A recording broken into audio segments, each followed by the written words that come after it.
अस्सलाम वालेकुम नादरीन, मैं हूं अज़हर फारूक। आज बात करेंगे चौधरी शुजात हुसैन और चौधरी परवेज़ इलाही के तल्लुकात के हवाले से। खासी खबरें गर्म हैं और उसके साथ साथ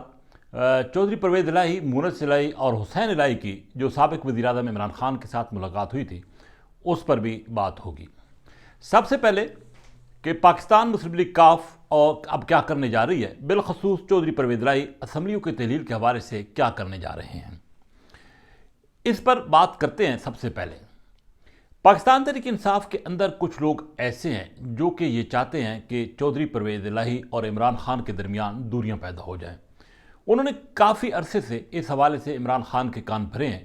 और उसमें किसी हद तक कामयाब भी हुए हैं, लेकिन दूसरी तरफ एक हल्का ऐसा भी है जो ये समझता है कि चौधरी परवेज़ इलाही पाकिस्तान की बिलखसूस पंजाब की सियासत के एक अहम सतून है,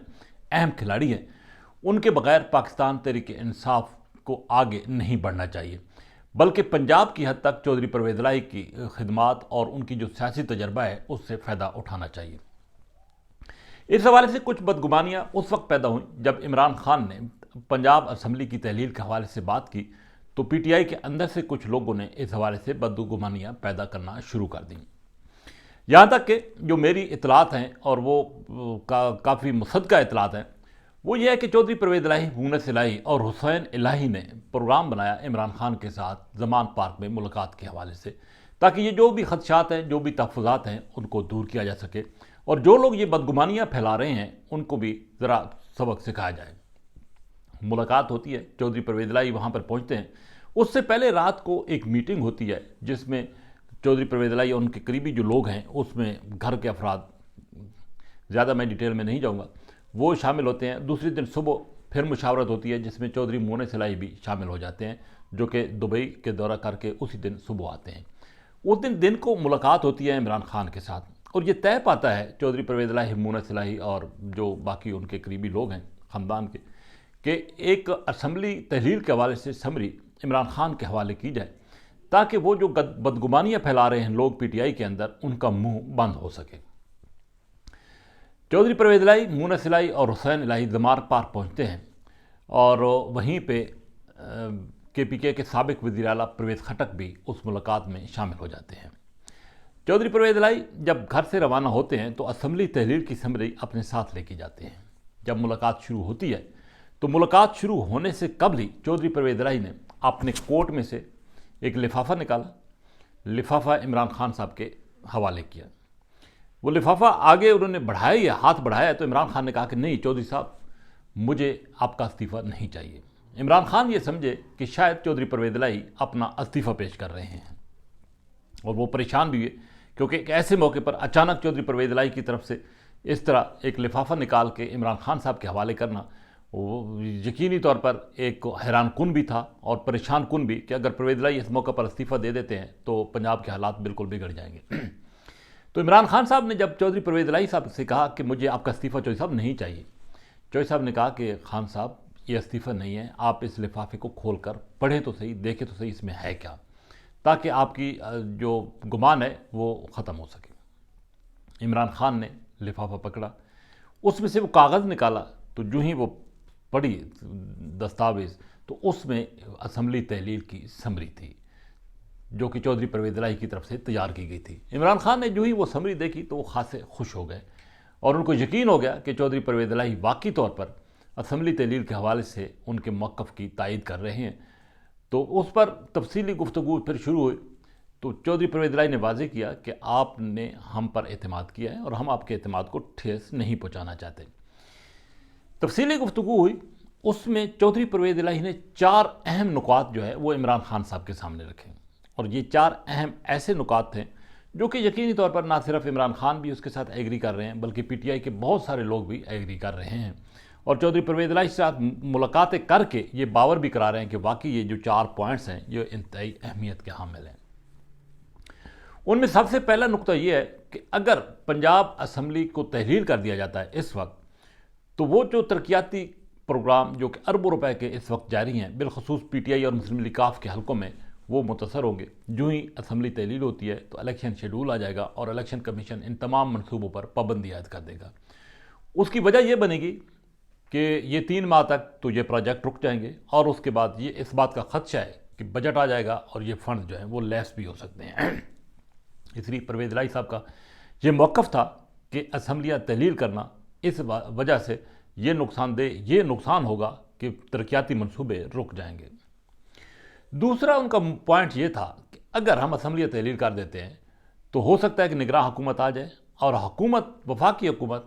یا کوئی بھی عدالت چلی جائے اور یہ کہہ دے کہ آگے 3-4 مہینے کے بعد جنرل الیکشن آنے ہیں، اس لیے عدالت سے یہ وہ اختیار لے لے، عدالت کا فیصلہ لے لے کہ اب ایک ساتھ ہی الیکشن کرا دیے جائیں، تو اس صورت میں بھی نقصان ہو سکتا ہے۔ ایک اور جو تیسرا پوائنٹ تھا وہ یہ تھا کہ حکومت اپنی مرضی کا، چونکہ وزیر اعلیٰ پنجاب اور چیف منسٹر کے درمیان اتفاق تو ہونا نہیں ہے، تو نگراں وزیر اعلیٰ جو بھی آئے گا وہ الیکشن کمیشن نے اس کی نامزدگی کرنی ہے، اور اگر الیکشن کمیشن نگراں وزیر اعلیٰ کی نامزدگی کر دیتا ہے تو نگراں سیٹ اپ پنجاب میں ایک ایسا آ جائے گا، گورنر پہلے ہی مسلم لیگ نواز کا ہے، کہ وہ سیٹ اپ نہ صرف پاکستان تحریک انصاف بلکہ مسلم لیگ کاف کو بھی نقصان پہنچا سکتا ہے۔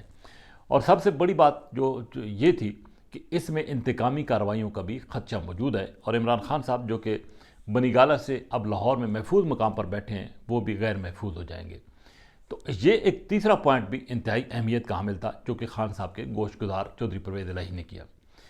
ایک اور جو اہم نقطہ تھا وہ یہ تھا کہ عمران خان صاحب کی چونکہ ٹانگوں میں اس وقت گولیاں لگی ہوئی ہیں اور زخم کافی ہیں، تو وہ ابھی تک 2 سے 3 مہینے تک وہ ریکور نہیں ہو پائیں گے، اور اگر وہ ریکور نہیں ہو پائیں گے تو پاکستان تحریک انصاف کی جو الیکشن مہم ہے وہ کون چلائے گا؟ اگر 2-3 مہینے مل جاتے ہیں تو اس میں عمران خان صاحب بھی روبہ صحت ہو جائیں گے اور یہ ترقیاتی منصوبے بھی مکمل ہو جائیں گے، کیونکہ جو بھی حکومت ہوتی ہے اس کی جو کوشش ہوتی ہے کہ وہ انتخابات سے قبل آخری دنوں میں زیادہ سے زیادہ ڈیولپمنٹ کرائے تاکہ عوام کے پاس اس وقت جائے جب ترقیاتی منصوبے دے کر جائے تاکہ الیکشن میں اس کو کامیابی ملے۔ تو یہ 4 نکات عمران خان صاحب کے سامنے چودھری پرویز الہی نے رکھے، لیکن ساتھ ہی انہوں نے یہ کہا کہ اگر عمران خان صاحب ان 4 نکات پر غور کریں تو ٹھیک بجا، اگر نہیں کرتے تو پھر ان کا جو بھی فیصلہ ہوگا وہ ان کو قابل قبول ہوگا۔ لیکن پی ٹی آئی کے اندر بہت سارے لوگ ان 4 نکات کے ساتھ خود اتفاق کر رہے ہیں اور خان صاحب کو یہ باور کرا رہے ہیں کہ اس موقع پر اسمبلیت تحلیل نہیں ہونی چاہیے۔ اب ایک اور پوائنٹ کہ چودھری پرویز الہی اور چودھری شجاعت حسین کے درمیان جو رابطوں کے حوالے سے خبریں آ رہی ہیں، اس خاندان کے ساتھ میرا تقریباً 20 سال کا تعلق ہے، اور جس جگہ پہ میں اپنے گھر میں وہاں بیٹھا ہوں 6 سال قبل چودھری شجاعت حسین اور چودھری پرویز الہی یہاں پہ آ چکے ہیں، تو خاصی باتیں ہیں، خاصے معاملات ہیں وہ میرے علم میں ہیں، لیکن میں ان تک نہیں جاؤں گا۔ جہاں تک چودھری شجاعت حسین اور چودھری پرویز الہی کا آپس میں رابطوں کا تعلق ہے تو یہ رابطے یقینی طور پر نہیں ٹوٹ سکتے، کیونکہ ایک ہی خاندان ہے، ایک ہی گھر ہے، اور یہ سیاسی طور پر وقتی طور پر یہ دوریاں ہو سکتی ہیں، لیکن خاندان کی سطح پر یہ دوریاں بالکل نہیں ہو سکتی۔ اور مجھے معلوم ہے کہ چودھری پرویز الہی اور چودھری شجاعت حسین صاحب کے درمیان رابطے ہیں، کلوز رشتہ ہے، یہ ٹوٹ نہیں سکتا۔ وقتی طور پہ یہ معاملات ایسے ہوئے کہ پنجاب کی حکومت میں چودھری پرویز الہی صاحب نے اور وفاق میں چودھری شجاعت حسین صاحب نے ساتھ دینے کا فیصلہ کیا مسلم لیگ نواز کا، اور یہاں پہ پی ٹی آئی کا چودھری پرویز الہی صاحب نے، لیکن یہ نہیں کہا جا سکتا کہ آپس میں اب رشتے ختم ہو گئے ہیں یا اتنی زیادہ دوریاں ہو گئی ہیں کہ بول چال ختم ہو گیا ہے۔ کچھ معاملات تھے، کچھ تحفظات تھے، جیسا کہ پہلے میں نے کہا۔ بہرحال یہ توقع کی جانی چاہیے کہ یہ خاندان کسی وقت بھی ایک ساتھ جو ہے وہ ہو سکتا ہے، سیاسی اختلافات ہو سکتے ہیں، آراء ہو سکتی ہیں، لیکن چودھری شجاعت حسین یا چودھری پرویز الہی کو ایک دوسرے سے الگ جو ہے وہ نہیں کیا جا سکتا۔ ہاں، جہاں تک سیاسی موقف ہے دونوں شخصیات کا وہ اپنی اپنی جگہ پہ بالکل بجا ہوگا، ٹھیک ہوگا، لیکن جیسا کہ پہلے بھی میں نے کہا اور یہ خبریں بھی ہیں، چودھری سالک حسین نے بھی کہا ہے، چودھری مونس الہی صاحب نے بھی کہا ہے کہ رابطے آپس میں ہیں، تو یہ رابطے پہلے بھی تھے، اب بھی ہیں، اور آئندہ بھی شاید ہوں گے۔ سیاسی اثرات کیا ہوں گے یہ تو ابھی فی الحال کچھ نہیں کہا جا سکتا، لیکن ایک بات بالکل طے ہے کہ چودھری پرویز الہی پنجاب کی سیاست کے حوالے سے ایک خاصی سوجھ بوجھ رکھتے ہیں، اور پنجاب کی سیاست کے حوالے سے وہ وہی فیصلہ کریں گے جو یہ سمجھیں گے کہ نہ صرف پی ٹی آئی بلکہ کاف لیگ کے مستقبل کی سیاست کے لیے مفید ہوگی۔ اسی کے ساتھ اجازت، اللہ حافظ۔